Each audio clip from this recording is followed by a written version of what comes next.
Faly miarabantsika mijery an'ity serasera telo amin'ny ity indray resaka ataontsika androany zany mikasika ny serasera-pifandraisana na tambazotra-pifandraisana na tambazotra-piarahamonina réseau social. Ny zavatra tiana lazaina androany indrindra dia mikasika ny fanjaisana andraikitry ny fanjakana eo amin'ny fanaraha-maso ny tambazotra-piarahamonina tahaka ny hoe Facebook zany, satria efa nisy ny filazana fa hoe hanomboka handray andraikitry sy hoentitra eo amin'ny fanaraha-maso sy ny fanasaziana an'ireo izay tsy manara-dalàna. Ary efa nisy moa zany ny tranga izay nahitana hoe fidirana ponjan'ny mpampiasa Facebook noho izay resaka hoe fandraisan'ny fanjakana andraikitra entitra izay. Tamin'izany ohatra hoe nisy an'ilay tovolahy izay laza vaovao tsy marina mikasika ny tonelana ambanidia toa efa nampidirina ponja. Nisy ihany koa ilay mpanakanto izay nampidirina ponja ihany koa satria nanangana sy nitantana an'ilay groupe mikasika ny olo-malaza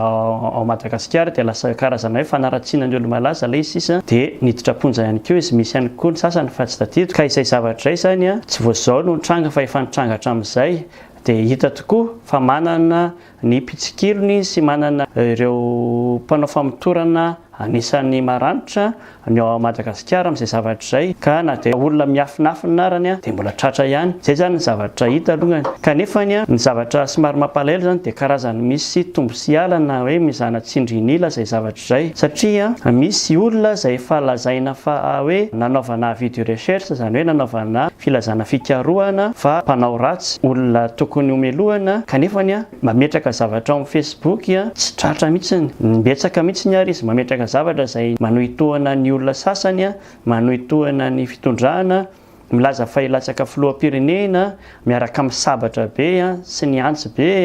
milaza fa hoe hanongana fanjakana, milaza fa hoe hoeno avoloha, milaza hoe amoaka an'izay gadra rehetra, nefa tsy misy filazana mihitsy hoe nidoboka ny amponja. Fa ny olona sasany zany izay tsy fantatra hoe iza marina zany bandy zany nanao an'izany vaovao tsy marina mikasika ny anina zany, nampiseho sary ny anina miboridana zany, tonga dia eny rehefa avy hoe lasa ny amponja hoy. Ka izay mizana tsindrinila zay zany manahirana ny mieritreritra azy hoe nahoana no misy olona ohatrany hoe tsy maty manota amin'izao fotoana izay isian'ny fihetsiketsehana izao izay ahenoana ihany koa hoe fitadiavana ny fanovana, dia tokony hipetraka tsara ny fitsipodalao, tsy hoe ako izay mikitikitika ny olona ambony atsy ny olona ambony aroa ihany no enjehana manokana. Ka izay zavatra izay zany no mba tiana ho lazaina kely amin'ity, fa dia manantena fa iova zany rehefa miova ny fitondrana na hoe miova ny gouvernemanta, tsy fantatro na amin'ny oviana na amin'ny aingana indrindra, fa dia mametraka veloma ho antsika rehetra. Veloma daholo tompoko.